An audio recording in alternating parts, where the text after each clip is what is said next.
तो पेंशन्स के लिए वीडियो बहुत ही इंपॉर्टेंट रहेगा, जिसमें हम पेंशन अपडेशन से जुड़ी सारी बात करेंगे।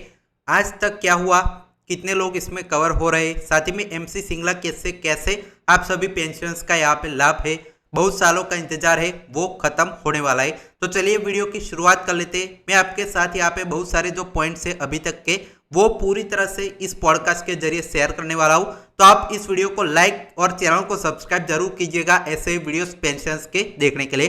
तो शुरुआत सबसे पहले कर लेते हैं, जो पेंशन स्कीम की कहाँ से शुरुआत हुई, उसका बैकग्राउंड क्या है, उससे शुरुआत इस वीडियो की करते हैं। तो देखिए, पेंशन स्कीम का बैकग्राउंड की सच्चाई समझिए। सबसे पहले ये आपका मैं सबसे पहले क्लियर कर दूं कि बैंकिंग इंडस्ट्री में पेंशन स्कीम उन लोगों को मिलती है जिन्होंने 1995 में फर्स्ट ऑप्शन दिया। जो आपका पहले 1995 में एक ऑप्शन था वो दिया, दूसरा 2010 में जिन्होंने सेकंड ऑप्शन दिया। 2010 तक लगभग 98% बैंक एम्प्लॉय से, ऑफिसर से वो पेंशन स्कीम के अंदर यहाँ पे जो है शामिल हो गए। अब इसके बाद क्या हुआ देखिए, लेकिन 100% यहाँ पे लोग नहीं, 98% लोग कवर हुए। अब यहाँ सबसे बड़ा सवाल, क्या इनको पेंशन मिली? तो देखिए, इनको पेंशन मिली, लेकिन जो बेसिक पेंशन मिली और उस पर डीए भी मिला। लेकिन क्या बाइपर्टाइट सेटलमेंट में इनकी जो बेसिक पेंशन रिवाइज होती गई, जैसे जो रेगुलर एम्प्लॉयज का बार बार रिवाइज होता गया? तो जवाब है नहीं। और ये हमारी पूरी लड़ाई का केंद्र है। मतलब सबसे बड़ा जो ये लड़ाई किस लिए चल रही है आप सभी पेंशनर्स की, वो चल रही है बैंक के पेंशन ऑपरेशन को लेकर। और पेंशन ऑपरेशन में सबसे बड़ा क्या अपडेट करने की बात है, तो बेसिक पेंशन। तो ये सबसे बड़ी लड़ाई ही ये है कि बेसिक पेंशन अपडेट होना चाहिए बैंक के रिटायर्स को। अब दूसरा आप पॉइंट समझिए, बैकग्राउंड हम समझ रहे हैं, जिसमें अब दूसरा पॉइंट समझिए। 1993 में पेंशन सेटलमेंट हुआ, ये लीगल फाउंडेशन बना पेंशन ऑपरेशन को लेकर। इसमें देखिए साथियों, 1993 में लगभग बैंकिंग इंडस्ट्री में पेंशन सेटलमेंट हुआ। ये कोई इनफॉर्मल अग्रीमेंट नहीं था, ये इंडस्ट्रियल डिस्प्यूट एक्ट के तहत रजिस्टर हुआ। मतलब एक ऐसे ही कोई बातचीत, कोई आईबीए की मीटिंग नहीं थी जिसमें जो पूरी तरह से की बातचीत करके कोई पॉइंट यहाँ पे लाया, कोई जो है रेगुलेशन बनाया। ये पूरी तरह से इंडस्ट्रियल डिस्प्यूट एक्ट है गवर्नमेंट का, उसके तहत पूरी तरह से रजिस्टर हुआ। अक्टूबर 1993 के बाद प्रोसेस स्टार्ट हुआ। 1995 में पेंशन रेगुलेशन बन गए, जो आपका बीईपीआर, आप बैंक एम्प्लॉय पेंशन रेगुलेशन देखते हैं, बीईपीआर 1995, जिसमें पेंशन ऑपरेशन का फॉर्मूला जो रेगुलेशन 35(1)(b) उसमें है, तो वो पूरा जो है वो 1995 में बना। अब देखिए, सेक्शन 35 के तहत पेंशन का फॉर्मूला तय हुआ। अब पेंशन का फॉर्मूला भी आप सभी को, जो अपडेशन का हमारा आधार है सुप्रीम कोर्ट में हम दे रहे हैं, वो फॉर्मूला भी उसी में तय हुआ।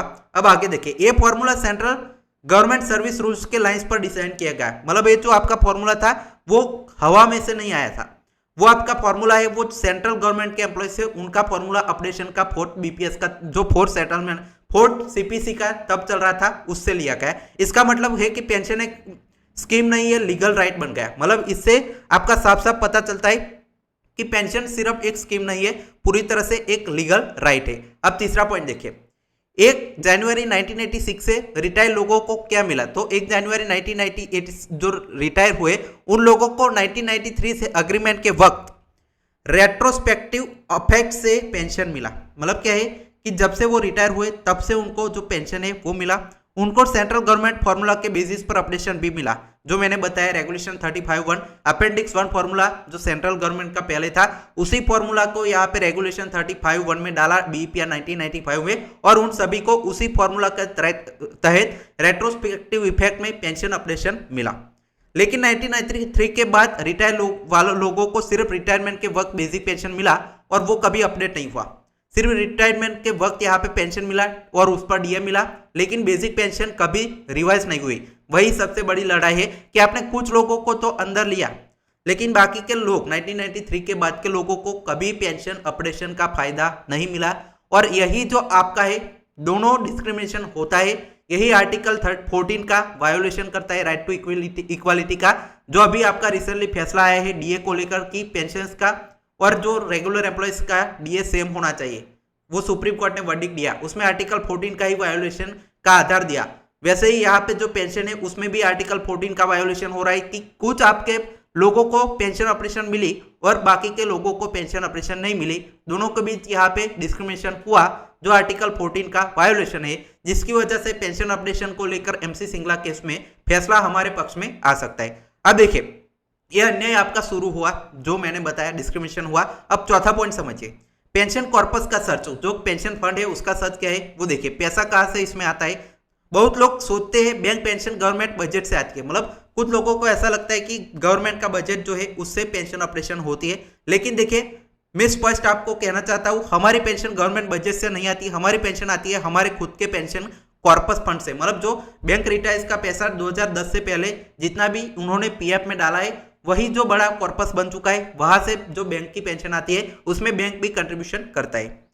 ये कॉर्पस कैसे बनता है तो देखिए, प्रोविडेंट फंड का 50% पैसा पेंशन फंड में ट्रांसफर होता है और 50% रिटायर्स अपने पास रखते हैं। मतलब जो पीएफ का पैसा है वो 50% यहाँ पे ट्रांसफर होता है प्रोविडेंट फंड में और 50% रिटायर्स अपने पास रखते हैं। बैंक कंट्रीब्यूशन करता है एक्चुअल, जो आपका बैंक भी इसमें कंट्रीब्यूशन करता है। एक्चुअल वैल्यूएशन के बेसिस पर अमाउंट डिसाइड होता है, ये एक ट्रस्ट के थ्रू ऑपरेट होता है। मतलब ये कितना आपका कंट्रीब्यूशन करना है और सारी चीजों को मैनेज करने के लिए जो आपका ट्रस्ट है उससे ऑपरेट होता है। ट्रस्ट में बैंक के मैनेजमेंट के representative, workman representative, office representative, GM level के ट्रस्टी, ये बोर्ड लेवल लीगल एंटिटी है। मतलब ये जो चार लोग मैंने बताए, बैंक मैनेजमेंट के रिप्रेजेंटेटिव, वर्कमैन ऑफिसर के और जीएम लेवल के ट्रस्टी, वो लोग यहाँ पे इस पेंशन फंड को जो है संभालते हैं। अब आगे देखिए, 1995 में प्रॉब्लम कॉर्पस अधूरा था। मतलब जो 1995 में क्या हुआ कि ऑपरेशन क्यों नहीं हुआ कि कॉर्पस आपका अधूरा था ऐसा कहा गया।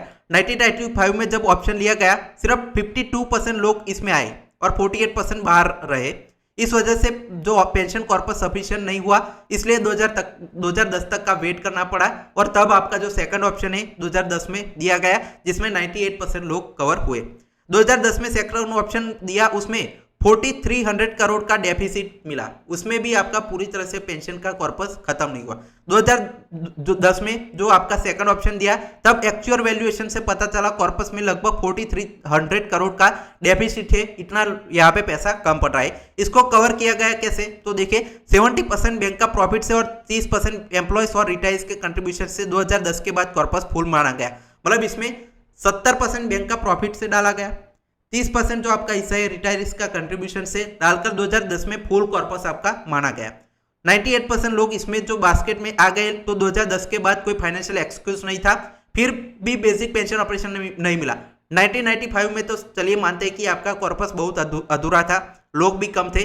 2010 में तो आपका पूरी तरह से प्रॉफिट से, एम्प्लॉयज का कंट्रीब्यूशन से जो पूरा कॉर्पस है वो फुल हो गया जितना जरूरत था। लेकिन 2010 के बाद भी जो आपका कोई फाइनेंशियल एक्सक्यूज ना होने के बावजूद आपका पेंशन, जो बेसिक पेंशन ऑपरेशन सभी रिटायर्स को नहीं मिला। एक्चुअल रिपोर्ट में क्या हुआ कि मैंडेटरी प्रोविजन था। 1993 के अग्रीमेंट में क्लियरली लिखा है हर साल एक्चुअल रिपोर्ट लेना मैंडेटरी है, कॉर्पस हमेशा सफिशिएंट रहना चाहिए ताकि अग्रीमेंट के हिसाब से सब पेंशन्स जो आपके हैं उनको बेनिफिट दिया जा सकता है। बैंक की यह जिम्मेदारी थी, अगर कॉर्पस में डेफिशिएट आती है तो जिम्मेदारी मैनेजमेंट की है, पेंशन की नहीं। मतलब अगर आपका जो कॉर्पस है सभी साल आपको इसका रिपोर्ट देना है, इसमें से कम नहीं होने दे रहा है, कम होता है तो वो सारी जिम्मेदारी बैंक मैनेजमेंट की यहाँ पे रहेगी। कॉर्पस का मिसयूज का आरोप, अब क्या हुआ एक और पॉइंट देखिए कि कॉर्पस जो आपका था उसको बैंकों ने मिसयूज किया, जो पेंशन का था उसमें 2010 से 25 के बीच कई बैंक्स ने पेंशन कॉर्पस को सरप्लस को गलत तरीके से मार्केट में इन्वेस्ट किया। रूल कहता है 15% तक इन्वेस्ट हो सकता है, लेकिन कुछ बैंक ने 85% तक इन्वेस्ट किया। मतलब रूल ऐसा था कि आप जो कॉर्पस को बढ़ाने के लिए 15% उसका हिस्सा है वो आप स्टॉक मार्केट या कहीं पर इन्वेस्ट कीजिए, लेकिन इन्होंने 85% तक इसका इन्वेस्टमेंट किया। अगर कॉर्पस से छेड़छाड़ होती है तो जिम्मेदारी बैंक मैनेजमेंट और गवर्नमेंट की है। मतलब ये जो आपकी पूरी जो छेड़छाड़ हो रही है वो आपकी जिम्मेदारी बैंक के मैनेजमेंट की और गवर्नमेंट की रहेगी। आरबीआई और नाबार्ड का एग्जांपल देखिए कि आरबीआई अगर जो कई प्रेसिडेंट देखना हो तो देखिए कि अगर इसको सिमिलरली हमें पेंशन ऑपरेशन करना है तो कहां पर हम देख सकते हैं, तो आरबीआई नाबार्ड का फॉर्मूला देख सकते हैं। आरबीआई में 2019 के बाद बेसिक पेंशन ऑपरेशन दिया, बॉम्बे हाईकोर्ट का डायरेक्शन के बाद इंप्लीमेंट भी हुआ, रेट्रोस्पेक्टिव बेनिफिट दिया, मतलब इनको पिछले जब से रिटायर हुए थे उसका एरियस भी मिला और अब उसका जो बेनिफिट है वो मिला। जब से वो रिटायर हुए 2019 के बाद वो यहाँ पे बेनिफिट मिला, एरियस शायद से इनको नहीं मिले थे। और अब नेशनल बैंक जो नाबार्ड है उसमें भी आरबीआई का फॉर्मूला के हिसाब से रेट्रोस्पेक्टिव इफेक्ट यहाँ पे पेंशन ऑपरेशन का दिया गया। तो सवाल है अगर आरबीआई नाबार्ड में हो सकता है तो कमर्शियल बैंक में क्यों नहीं हो सकता है। कोर्ट में लड़ाई की बात अब करते हैं थोड़ी, तो देखिए ये मुद्दा एक कानूनी रूप ले चुका है। सुप्रीम कोर्ट में एमसी सिंगला केस आप सभी को पता है, जिसकी मैं डिटेल्स बता चुका हूं। अभी 16 अप्रैल को इसकी फिर से सुनवाई हो सकती है, जिसमें पेंशन ऑपरेशन को लेकर जो जजिस है वो फैसला दे सकते हैं। आईबी और गवर्नमेंट के इसके खिलाफ जो झूठा एफिडेविट है 2 बेसिस पर डाल चुके हैं कि इनके पास सफिशिएंट फंड नहीं है। फंड की थियरी हमने बार बार जो है एक्सपोज की है कि इनफ फंड है, जितना भी 50,000 भी पेंशन ऑपरेशन की जाए मंथली, इनको दिया जाए रिटायर्स को 7 लाख से 8 लाख के बीच रिटायर्स है, तभी आपका पेंशन फंड सफिशिएंट है। दूसरी थियरी है कि कोई रेगुलेशन ही नहीं है पेंशन ऑपरेशन को करने के लिए, आईबीए ने कहा है, लेकिन रेगुलेशन भी साफ साफ है। जो रेगुलेशन 35(1) के हिसाब से पेंशन, जो एडिशनल पेंशन और बेसिक पेंशन हमेशा अपडेट होनी चाहिए जब भी अपडेशन होता है जो रेगुलर एम्प्लॉयज का। तो ये दोनों आपका है वो इन जो आईबीए के जो एफिडेविट डाला है उसके खिलाफ पूरी तरह से स्टैंड करते हैं। बॉम्बे हाईकोर्ट में भी एक केस जो है डाला है, एक जो आपके एआईबीओ के जो जनरल सेक्रेटरी है उन्होंने, और जो आपके एक और जो पर्सन है, उन दोनों ने मिलकर बॉम्बे हाईकोर्ट में भी ये जो है वो आपका पूरी तरह से इसका केस डाला है पेंशन ऑपरेशन को लेकर। तो उसका भी फैसला अवेटेड है। तो ये पेंशन ऑपरेशन को लेकर एमसी सिंगला केस ऐसा है जो इसका ताला है उसकी चाबी है, जो पेंशन ऑपरेशन का आधार बनेगा। पेंशन ऑपरेशन सभी रिटायर्स को इसकी वजह से मिलेगी। अब 11वां पॉइंट देखिए, एक्स ग्रेशिया लीगल राइट नहीं, मतलब जो एक्स ग्रेशिया है वो 2024 में लाया गया, जो आपका 12 बीपीएस के बाद से सभी रिटायर्स को, सभी जितने भी रिटायर्स थे उनको कवर किया गया। पेंशन ऑपरेशन को नहीं, पेंशन ऑपरेशन तो नहीं, लेकिन जो आपका एक्स ग्रेशिया है उसका बेनिफिट इन्होंने एक्सटेंड किया। वो क्या था वो देखिए, हमें दया नहीं चाहिए, हमें एक्स ग्रेशिया नहीं चाहिए, हमें अपना कानूनी अधिकार चाहिए।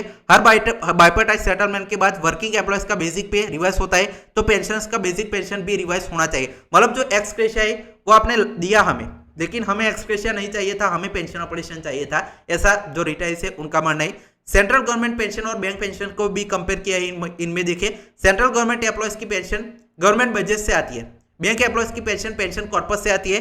1993 में अग्रीमेंट के बाद ये एक लीगल राइट बन गया। मतलब जो सेंट्रल गवर्नमेंट के एम्प्लॉयज है उनका तो गवर्नमेंट देती है, लेकिन हमें तो इतना गवर्नमेंट से भी नहीं चाहिए, बैंकों से भी नहीं चाहिए जो आपका प्रॉफिट में से। अब तो हमारा ऑलरेडी कॉर्पस है 4.50 लाख जो करोड़ रुपीस का कॉर्पस है, वही से जो बैंक रिटायर्स का ही पूरा फंड है, वही से हमें पेंशन ऑपरेशन का लाभ दिया जाए, और वो कभी खत्म नहीं होगा। इसी रेट पर रेट बढ़ता जा रहा है और वो कभी खत्म भी नहीं होगा, तो हमें उससे चाहिए। सेंट्रल गवर्नमेंट के एम्प्लॉयज की तरह, रिटायर्स की तरह भी यहाँ पे मांग नहीं कर रहे। अब देखिए, 8 लाख लोगों का सवाल, लगभग 8 लाख रिटायर बैंक एम्प्लॉयज और ऑफिसर जो आगे रिटायर होंगे उसके भी भविष्य का ये जो आपका तय होगा, जो आप यहाँ पे पेंशन ऑपरेशन करेंगे वो, अगर ऑपरेशन मिलता है तो बेसिक पेंशन 2-3 गुना बढ़ सकती है, और एरियर्स भी मिलते हैं, फाइनेंशियल डिग्निटी वापस आ सकती है। मतलब अगर आप ऑपरेशन का फायदा सभी 8 लाख रिटायर्स को देते हैं तो इन लोगों का पेंशन ऑपरेशन से जो है वो बेसिक पेंशन बहुत ज्यादा बढ़ेगी, इनको एरियर्स भी मिल सकती है, इनकी फाइनेंशियल कंडीशन अच्छी हो सकती है। आप सभी को पता है 30 साल से जो मुद्दा पेंडिंग है, तो उनका एक हक वापस से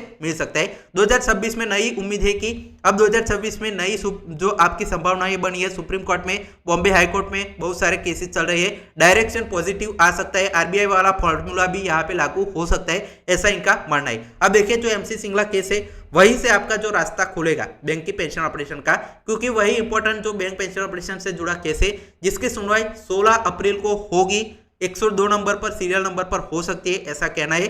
और जो भी आपकी सुनवाई में होगा, हम आपके साथ पूरे दिन सुप्रीम कोर्ट की लाइव हियरिंग भी आप सभी को दिखाएंगे, और साथ ही में उसका लिंक भी शेयर करेंगे, उसके अपडेट्स भी हम फॉलो अप करने वाले हैं। आज 14 अप्रैल है, तो आप लोगों को एक दरख्वास्त है, नीचे सब्सक्राइब का बटन दिख रहा होगा, वो दबा कर रख लीजिए, ताकि वो जो भी सुनवाई का हिस्सा बने, जो भी फैसला है वो आप सभी को हम सबसे पहले दें। और जो भी अगर पेंशन ऑपरेशन होती है तो उसकी कैलकुलेशन, कितने आपके एरियर्स बनेंगे, क्या आपकी पेंशन ऑपरेशन होगी, आप लोगों का इंडिविजुअल कितना पेंशन बनेगा, वो भी कैलकुलेशन के हिसाब से हम देंगे, उसके भी वीडियोस लाते रहेंगे। उसके लिए आपको सिर्फ एक छोटा सा फ्री में काम करना है, नीचे सब्सक्राइब का बटन है वो दबा कर रखिए ऐसे वीडियोस पाने के लिए। File tax for watching.